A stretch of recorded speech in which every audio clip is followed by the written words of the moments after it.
호수에 큰 돌을 던지게 되면 이렇게 파장이 이렇게 일어나게 되죠.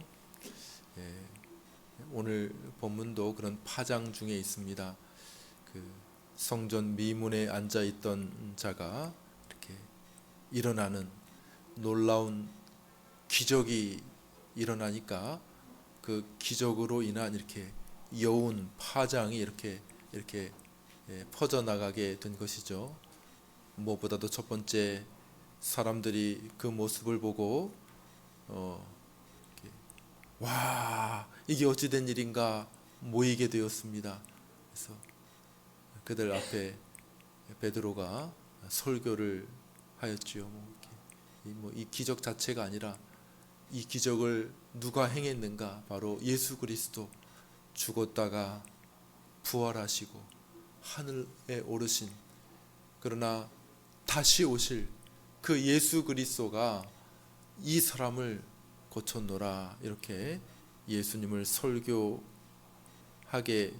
되니까 그 들은 말씀으로 인하여 또 다른 파장이 이렇게 일어나게 된 파장이 이렇게 계속, 이 기적이 꽝 떨어지니까 파장이 계속 이렇게 일어나는 것을 보게 됩니다. 그래서 오늘 본문에는 또 다른 파장이 일어납니다.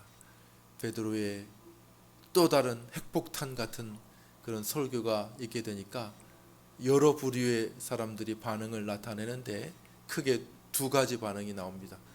첫 번째는 그들이 믿게 된 것입니다. 우리 4절 말씀을 한번 우리 읽어볼까요? 본문 우리 찾아서 읽어볼까요? 4절 말씀을 읽겠습니다. 시작. 말씀을 들은 사람 중에 믿지 많으니 남자의 수가 약 5천이나 되었더라. 야, 정말 그 안진뱅이가 일어난 그 기적보다 더 놀라운 기적이 일어나게 됩니다.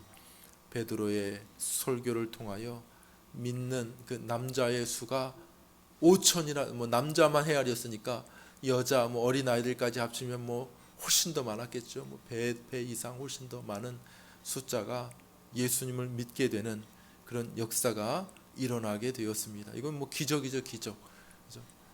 첫 번째 베드로의 설교를 통해 3천 명이나 되는 사람들이 믿게 되었다고 이야기를 했는데, 이번에 설교를 통해서는 더 많은 사람들, 5천 명 이상의, 남자만 5천 명, 그러니까 10,000명 이상의 사람들이 한 설교를 통해 예수님을 믿게 되는 기적과 같은 일이 일어나게 되었습니다.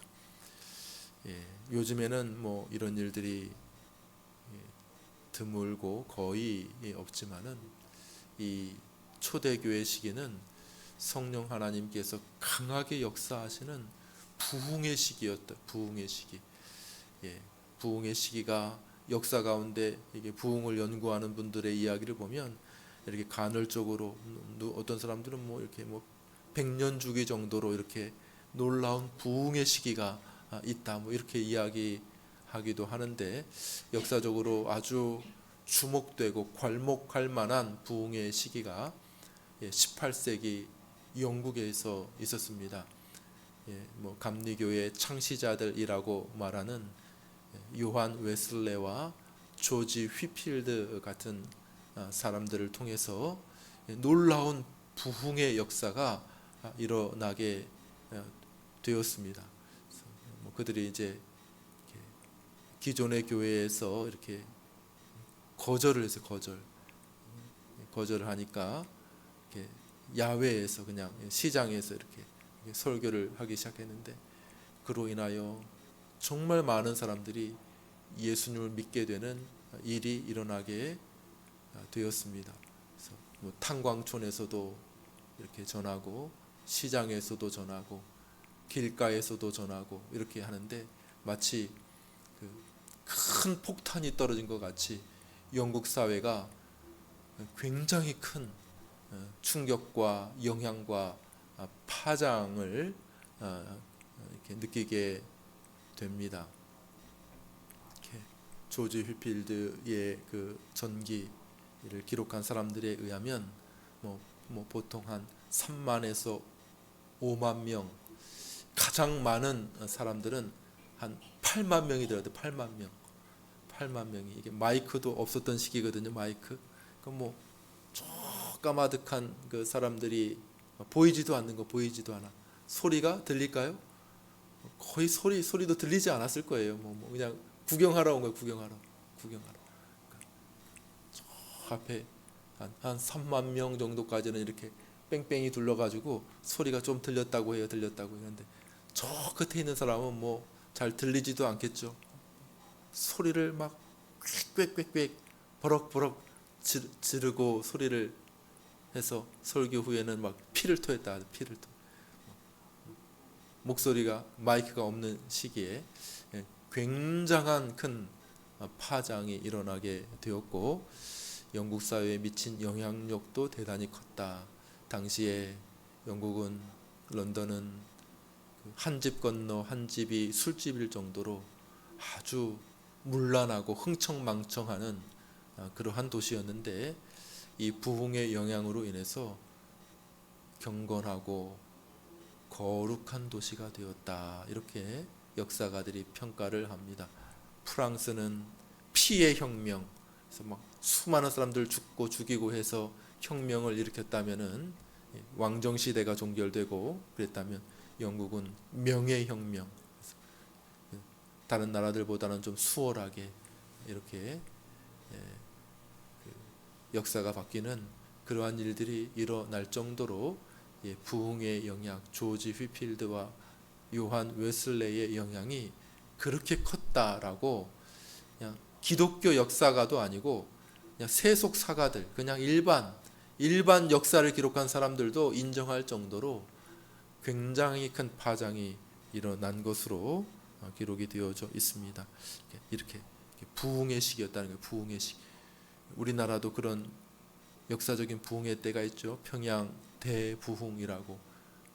1907년도에 1903년도 원산 부흥, 1907년도에 평양 대부흥으로 인해서 우리나라가 이 세계적으로 이렇게 이례적인,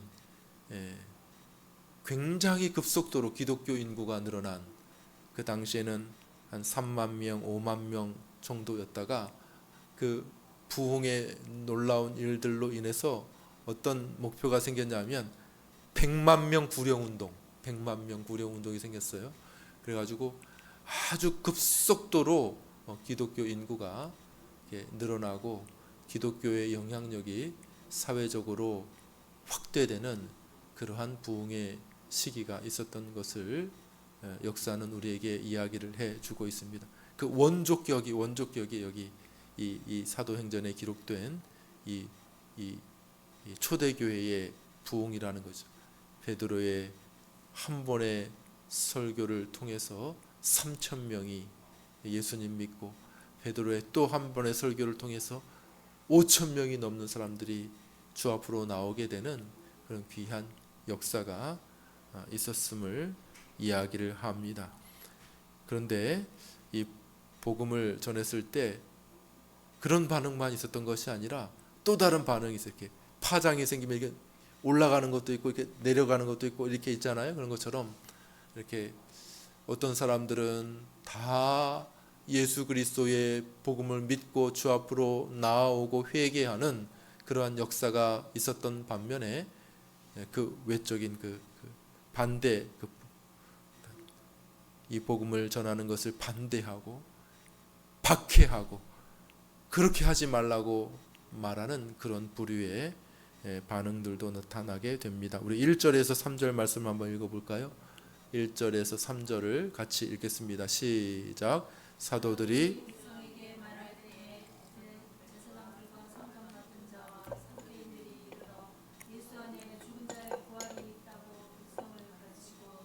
싫어하여 그들을 잡음에 날이 임의 저물었으므로 이튿날까지 가두었으나. 여기 또 다른 반응이 나오고 있습니다. 4절에서는 믿는 자들이 수천 명이 예수님 앞으로 나온 일이 있었지만은, 또 다른 사람들은, 여기 여러 부류의 사람들이 나와요. 제사장, 성전 맡은 자, 사두개인, 5절에 보면 관리들, 장로들, 서기관들, 대제사장들, 그 문중들, 이런 사람들, 당시 유대 사회의 종교와 사회의 지도자들, 이런 사람들이 많이 나오는데, 이들이 다 예수님 전함을 싫어하고 반대하고 예수님을 전했던 사도들을 가두는 그러한 일을 하게 되었다는 것입니다. 근데 이 사람들의 면면을 우리가 보게 되면 어떻게 되는가? 면면을 보면 사실 다 각각 달라요. 제사장, 또 성전 맡은 자들은 레위인들이죠. 그 성전의 여러 가지 일들을 돕는 그러한 일들. 특별히 우리 사두개인들은 누구냐면은 좀 이렇게 정치적인 파들이에요. 이렇게 제사장 귀족파이긴 한데, 그렇지만은 좀 이제 좀 세큘러라고 하죠. 세속적인 물에 깊이 물들어서 종교에 대해서는 냉담해요. 종교. 그냥 이렇게 정치인들이 이렇게 종교도 없으면서 이렇게 선거철 되면 이렇게 자기의 유익을 따라 이렇게 이리저리 인사 다니고 그러는 것처럼 자기 이득 될 때만 종교 따지는 사람들이 사두개인. 종교에 대해서, 영적인 일에 대해서는 별로 관심이 없고, 천사도 믿지 않고 부활도 믿지 않고 영적인 일들에 대해서도 별로 관심이 없는 냉랭한 사람들이 사두개인들이에요. 반대로 서기관들은 주로 바리새파 사람들이, 바리새파. 이 사람들은 아주 종교적인 열심이 특별하죠. 그래서 율법을 기록하고 또 부활도 믿고 천사도 믿고, 그죠? 영적인 일들에 대해서 아주 지나치다 싶을 정도로 투철한, 펄펄 피가 끓는 그런 사람들이 이 바리새파 사람들이 정반대죠. 사두개인들하고는. 그런데 이들이 다 하나가 됩니다. 하나가 돼. 이 사람들이 다 가만히 뜯어보면 서로 다 달라. 주장들이 다 달라. 요즘에 총선을 앞두고 제3의 빅텐트를 친다, 뭐 그런 이야기들이 언론에 많이 나오더라고요. 그 내용이 뭔가 보니까 이제 여당이 있고 또 제1야당이 있고 이렇게 한데, 그 사이에 이제 제3당을 만들겠다는 거예요. 3당. 그 사이에 뭐 다른 당들도 조금 이렇게 있고 무소속들도 있지만은 제3당을 만드는 빅텐트를 치겠다. 그 빅텐트를 치는 이유가 있어요. 이유 가만히 보니까 뭐냐면 의원 수별로 기호를 받거든요. 그런데 이제 3번을 받아요. 3번을 받는 게 유리해. 1, 2, 3 이렇게 1번 싫고 2번 싫으면 3번 찍자, 이렇게 될 거 아니겠습니까? 그런데 뭐 저기 5번, 6번, 7번 이렇게 하면은 잘 안 찍게 될 거 아니겠습니까? 그러니까 기호를 좋은 거 3번 받으려면은 일정 수를 넘겨야 되거든요. 그래서 좀 우리가 좀 다 모여보자 이렇게 말하는 거예요. 또 빅텐트를 치는 이유가 있어요. 뭐냐면 그 전체 득표수를 15% 이상 받으면은 어떻게 돼요? 선거비를 보존해줘요. 선거비를. 그 쓴 거 다 영수증 처리해가지고 국가에서 다 선거비를 다 다시 내주게 돼 있어요. 15%를 넘으면 일단 너희들이 쓰고 나머지 다 나중에 보고하면 15%를 넘으면 선거비를 보존해 준단 말이에요. 그러니까 자, 우리 서로 다르지만 우리 기호 3번 그 앞에 빅텐트를 칩시다. 우리 같이 모입시다. 이렇게 이야기를 하는 것이죠. 물론 이제 나중에는 다 아마 흩어질 거예요. 아마 선거를 위해서 그렇게 하자는 거예요. 서로 다르니까, 방향이 서로 입장 주장이 다 틀리니까 선거를 위해서 그렇게 한다는 거죠. 마치 그런 것처럼 여기에 서로 달라. 서로의 입장과 주장이 달라. 신념이 달라. 그런데 빅텐트를 치는 그런 사람들이 여기 있다는 것입니다. 뭘 위해서? 예수님 반대합니다 라고 하는 거에서는 다 동의한다는 거예요. 한 공통된 적을 위해서, 한 공통된 목적을 위해서 우리 다 모여봅시다. 여기에 대제사장도 모이고 서기관도 모이고 사두개인도 모이고 레위인도 모이고 다 여기에 모여있는 그런 모습을 보게 됩니다. 성경 참 흥미로운 이야기를 합니다. 누가복음 23장 12절 혹시 말씀이 준비가 됐습니까? 누가복음 23장 12절 없으면 제가 읽어드리겠습니다. 헤롯과 같이 읽어볼까요? 저기 나왔네. 읽습니다. 시작. 헤롯과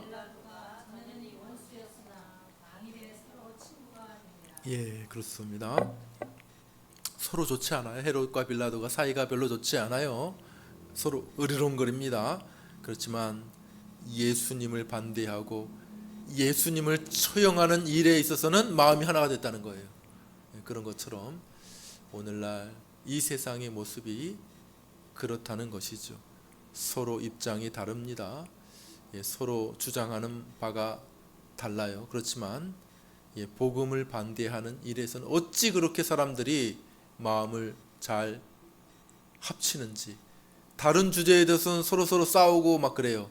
그런데 교회만 나오면은 교회 욕하는 데는 다 하나야. 교회 욕해. 이종훈이라고 하는 교수가 쓴 책을 읽은 적이 있습니다. 교회 해체와 성이데올로기라고 하는 그런 책이에요. 동성애로 많이 모여 동성. 약자들 좀 보호해 주십시오. 동성애들 좀 연애하는 사람들 좀 약자들 소수자들인데 조금 보호해야 되지 않습니까? 그 사람들이 이제 많이 모여 있다는 말이에요. 모여 있는 면면들을 보면 가톨, 이슬람교, 공산주의자들, 여러 시민 단체들 이렇게 쭉 있는데 그 사람들 서로 다른 사람들이야. 서로 반대 입장에 처해 있는 사람들도 많은 거예요. 그럼에도 불구하고 왜 이 주제로 그들이 하나로 모이는가? 이제 그 교수님의 분석입니다. 그것은 뭐냐면 교회를 반대하기 위해서라는 거예요. 교회.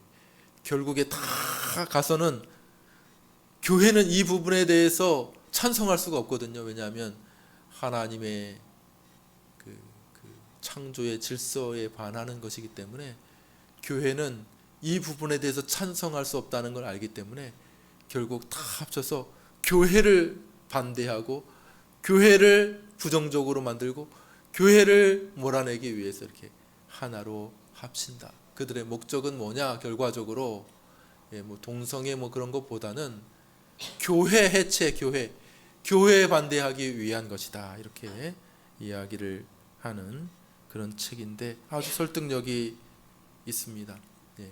복음을 반대하는 사람들이 각각 입장이 다 다르죠. 그러나 교회를 비판하고 예수 그리스도의 복음을 반대하는 일에는 다 한 목소리로 나오는 것은 우리가 겉모습은 그렇지만은 그 뒤에 큰 영적인 세력이 있다라고 하는 사실을 우리가 볼 수 있어야 한다는 것이죠.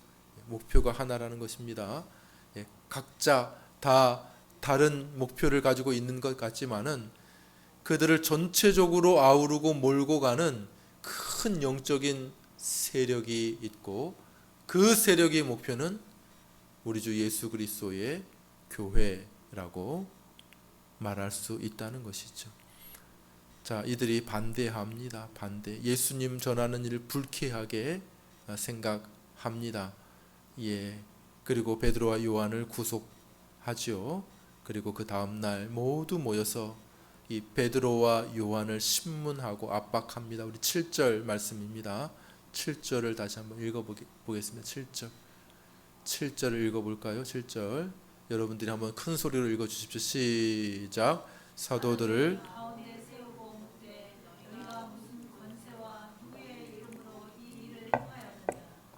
9절, 8절, 10절은 제가 읽겠습니다. 베드로가 성령에 충만해서 말합니다. 만일 병자에게 행한 착한 일에 대하여 이 사람이 어떻게 구원을 받았느냐고 오늘 우리에게 질문한다면 너희와 모든 이스라엘 백성들은 알라.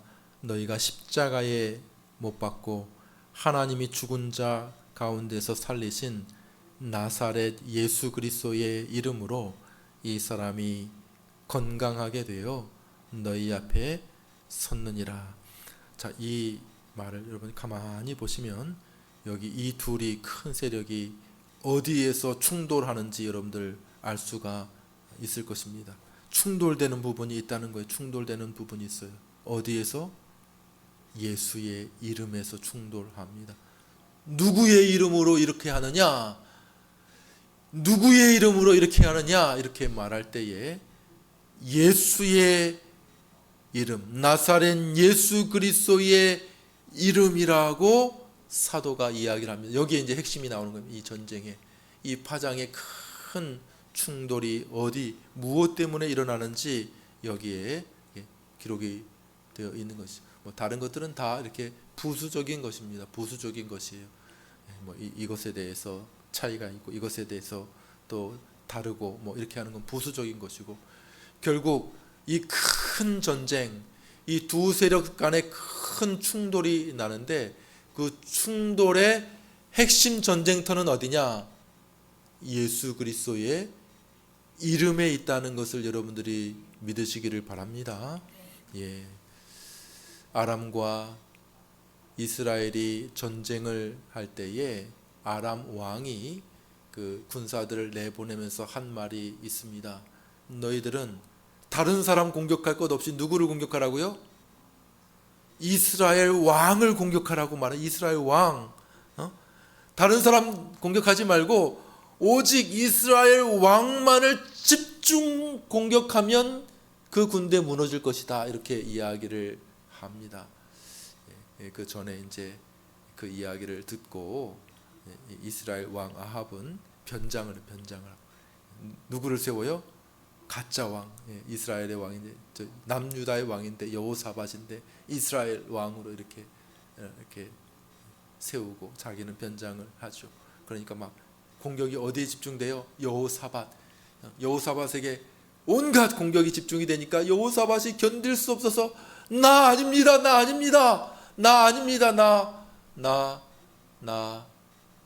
나 이스라엘 왕 아닙니다. 이렇게 이야기를 하는 그런 일들이 있었죠. 마치 그런 것처럼 이 영적 전쟁의 한복판에서, 이 영적 전쟁의 한복판에서 가장 중요한 전쟁은 어디서 벌어지는가? 예수 그리스도의 이름에서 벌어지게 된다는 것이죠. 사람들은 말합니다. 누구의 이름으로 이 일을 하느뇨? 누구의 권세로 이 일을 하느뇨? 이렇게 말했을 때에 베드로가 한 말이 정확합니다. 나사렛 예수 그리스도의 이름으로 합니다. 그래서 그리스도의 이름을 둘러싸고 치열한 전쟁이 벌어지고 있음을 알게 되는 것이죠. 자, 우리의 삶도 마찬가지입니다. 우리의 삶, 우리의 영적인 싸움도 여러 싸움들이 있을 것입니다. 우리를 공격하고 우리를 힘들게 하는 여러 싸움들이 있을 수 있을 것입니다. 다 나열할 수는 없지만 여러 이유들로 내 삶을 힘들게 하고 위협하고 협박하고 좌절케 하고 포기케 하는 우리의 삶이 있을 수 있습니다. 그러나 우리가 잘 분별력을 가지고 하게 되면 그 공격의 핵심이 어디에 있는가 하는 것을 보아야 됩니다. 뭡니까? 예수 그리스도의 이름으로 말하지 말라는 거예요. 예수 그리스도의 이름을 전하지 말라는 거예요. 그거 포기하면 다 용서해 줄게. 그거 포기하면 다 편안하게 해 줄게. 이렇게 이야기합니다. 어디서부터 날아오는지 모르는 화살들, 불화살들이 우리의 삶에 이렇게 다가올 수 있지만은 그 초점을 우리가 바르게 아는 게 중요하죠. 예수 그리스도의 이름을 둘러싸고 이 치열한 영적인 전쟁이 진행되고 있다는 것이죠. 그러므로 사도 베드로는 이것을 너무나도 잘 알고 있었어요. 그래서 뭐라고 말합니까? 나사렛 예수 그리스도의 이름, 나사렛 예수 그리스도의 이름이 여기 병든 자를 낫게 하였노라고 말하고 있는 것입니다. 더 나아갑니다. 더 나아가요. 거기서 뭐라고 말합니까? 예, 이 예수야말로 온 교회의 모퉁이 돌이며 예수야말로 하나님께서 이 땅에 허락하신 유일한 구원자가 되신다고 이야기를 합니다. 우리 11절, 12절을 마지막으로 한번 읽어보겠습니다. 11절, 12절 말씀 읽겠습니다. 11절, 12절. 이 예수는 시작. 이 예수는 너희 건축자들의 버린 돌로서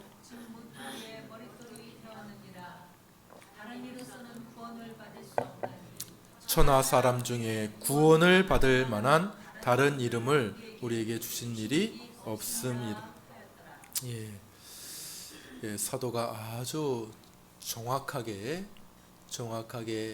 이 전쟁의 본질을 꿰뚫고 있고 어떻게 이 전쟁을 싸우며 어떻게 이 전쟁에서 승리해야 하는지를 우리에게 여실히 보여주고 있습니다. 그들도 뭐 핵심을 놓치지 않죠. 여러 부류의 사람들이 다 모여 있고 입장차가 다 있고 사두개인, 바리새인, 뭐 제사장, 뭐 여러 정치적인 입장이 다 다르지만은 그들의 핵심은 뭡니까? 누구의 이름으로 이 일을 하느냐? 이렇게 물었다면 사도 베드로 주 예수 그리스도의 이름으로 우리가 이 일을 한다고 말하며 그분이 누구인지를 힘주어 소개합니다. 건물의 모퉁이 돌이 되신 예수 그리스도라는 거예요. 지금은 이제 뭐 건축하는 방식이 약간 달라지긴 했죠. 지금은 뭐 이렇게 땅을 파고 큰 콘크리트를 막 레미콘 수십 대를 들어 부어 가지고 큰 기초를 이렇게 마련을 하고 거기서부터 뭐 철근, 철골 이렇게 올려 가지고 건물들을 이렇게 세워가죠. 근데 옛날에 뭐 그런 방식이 없었으니까 중요한 거는 뭐냐 하면 모퉁이 돌이 기초가 될 만한, 기준이 될 만한 큰 모퉁이 돌을 세우고 그 모퉁이 돌로부터 모든 건물들이 이어져 나가는 방식의 건축법이 만들어졌습니다. 그래서 건축자들은 어떻게 합니까? 건축자들은, 전문가들은 저거 딱 보면 모퉁이 돌이 될 수 있겠다, 저거 모퉁이 돌 안 되겠다, 이렇게 금방 파악할 수 있다는 것이죠. 오늘 본문에 보니까 건축자들에 의해서 버려진 돌, 이거는 안 돼, 이거는 쓸모없어, 이거는 모퉁이 돌 자질이 안 돼, 이렇게 하는 그런 돌이었지만은 하나님께서 그 예수를 집에 모퉁이 돌로 삼으셨노라고. 그러니까 모든 교회, 이 복음, 모든 교회는 이 모퉁이 돌을 중심으로 해서, 핵심으로 해서 연결되어지고 이 모퉁이 돌이야말로 모든 교회가 세워지는 기초라고 이야기를 하고 있는 것입니다. 영적 전쟁의 핵심은 바로 이 모퉁이 돌이라고 사도가 이야기를 하는 것이죠. 그리고 그 다음에 또 뭐라고 말합니까? 한번 따라해 볼까요? 구원받을 만한 다른 이름을 주신 일이 없음이라. 다시 말하면 유일한 구원자, 예수라는 이름이 유일한 구원의 이름이 된다고 말씀하고 있는 것입니다. 요즘 종교 다원주의 이렇게 이야기를 하죠. 서로 좀 이제 좀 타협하자 그러면은, 그래 너희 예수 이름 포기할 수 없어? 그래 좋다, 인정하지, 우리도 인정하지, 하지만 다른 것들도 너희들이 좀 인정할 수 있지 않느냐, 이렇게 이야기를 하는 거예요. 그래 우리도 예수 인정해 줄게. 근데 말하자면 one of them 그들 중에 하나 예수, 그래 너희들도 뭐 석가모니 공자 좀 인정해주고, 너희들도 마호메트 좀 인정해주고, 마리아도 좀 인정해 주면 안 되느냐. 아니 종교라는 이름으로 모였는데 왜 서로 미워하고 그렇게 뜯고 그렇게 싸우고 죽이려고 하느냐. 야 유럽 봐라, 유럽 그 30년 종교 전쟁으로 인하여 수많은 사람들이 죽지 않았느냐. 하나님 자비하시고 사랑의 하나님이라고 말하면서 왜 그렇게 싸우고 죽이고 미워하고 갈등하느냐. 그렇게 하지 말고 우리 이제부터 서로 좀 인정해 주자. 예수만이라고 좀 말 좀 하지 말고 좀 불교에도 구원이 있다고 좀 하고 좀 나름대로 착하게 살면 구원받을 수 있다고 좀 이야기를 하고, 우리도 너희들 좀 안 건드리고 인정해 준다니까. 너희들 알아서 예수님 믿고 잘 해봐. 그렇지만 예수가 유일한 분이라고는 말하지 마. 우리도 말 안 할 테니까. 그래서 이렇게 크리스마스 때 카드도 보내고 석가탄신일 때 현수막도 달고 막 이렇게 하는 거예요. 종교다원주의 종교. 너무 그럴듯하지 않습니까? 그럴듯하지 않습니까? 예수 전하는 거 포기시키지 못하니까 뭐 하는 겁니까? 그래 알겠다. 예수 전해. 그렇지만 유일한 건 아니잖아. 유일한 것. 아니 유일하다고 하면 너무 독선적인 것 아니야? 너무 비타협적인 것 아니야?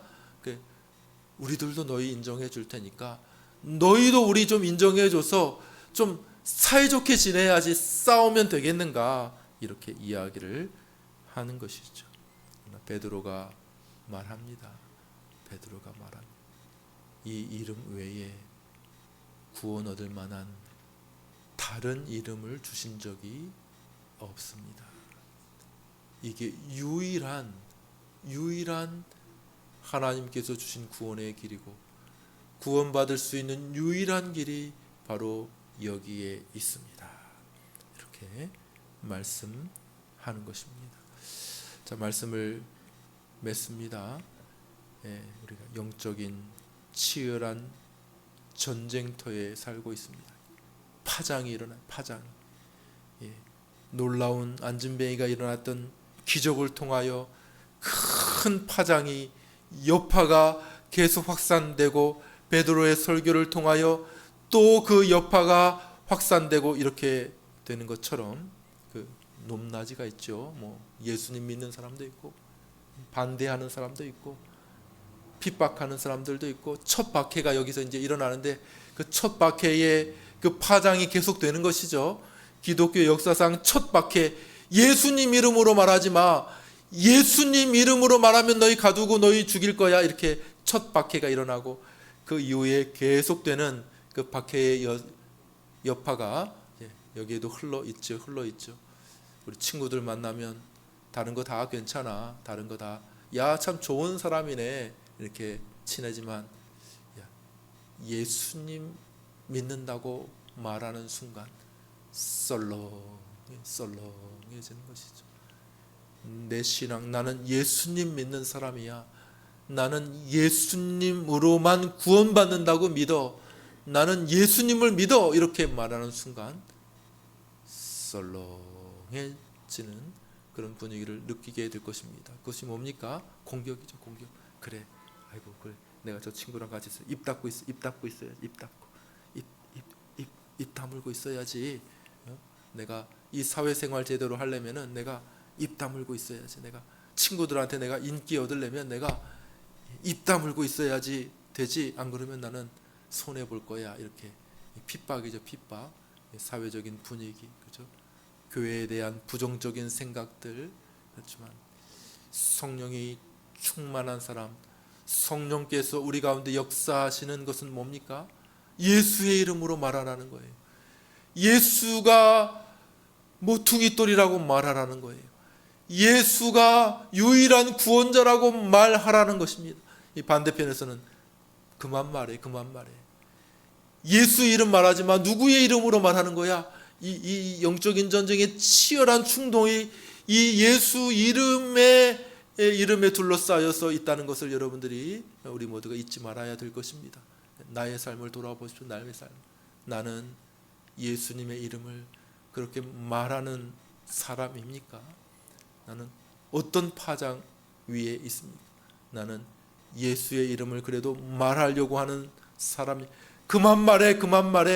여러 가지 이유가 있습니다. 여러 가지 불화살들이 날라와요. 어디에서부터 공격이 왔는지 몰라요. 우리 가까운 사람일 수도 있고, 우리가 중요하게 여기는 사람일 수도 있고, 이렇게 하지만은 다양한 부류의 사람들, 서기관, 또 바리새인, 사두개인, 대제사장, 관리인들, 장로들 여러 부류의 사람들이 모여 있지만은 그들 각자 주장하는 바가 다르지만은 그들이 주장하고 원하는 것은 한 가지. 누구의 권세냐? 그 예수 부활했다는 말 하지 마라. 예수 안에 부활이 있다는 말도 하지 마라. 예수가 고쳤다고 얘기하지 마라. 예수님을 부정하는 그런 일들을 하고 있는 것이죠. 그러나 성령의 사람은 어떻습니까? 성령이 충만한 사람, 성령이 충만한 사람 다른 거 아니에요. 다른 거 아니에요. 성령이 충만한 사람, 이상한 말하고 이상한 행동하고 그런 것이 성령이 충만한 사람이 아니에요. 목이 좀 쉬어 있는 사람이 성령이 충만한 사람이 아니에요. 성령이 충만한 사람의 가장 중요한 특징은 뭐냐? 예수를 말하는 사람들, 예수 그리스도를 영화롭게 하는 일이 성령의 가장 중요한 일이죠. 예수 그리스도를 사람들에게 드러내고 예수 그리스도를 높이는 일이 성령께서 행하시는 일이 되는 것입니다. 사랑하는 여러분, 우리의 삶 가운데 예수 그리스도를 높이고 예수 그리스도를 증거하고 나타내는 그러한 삶이 될 수 있게 되기를 주님의 이름으로 축원합니다.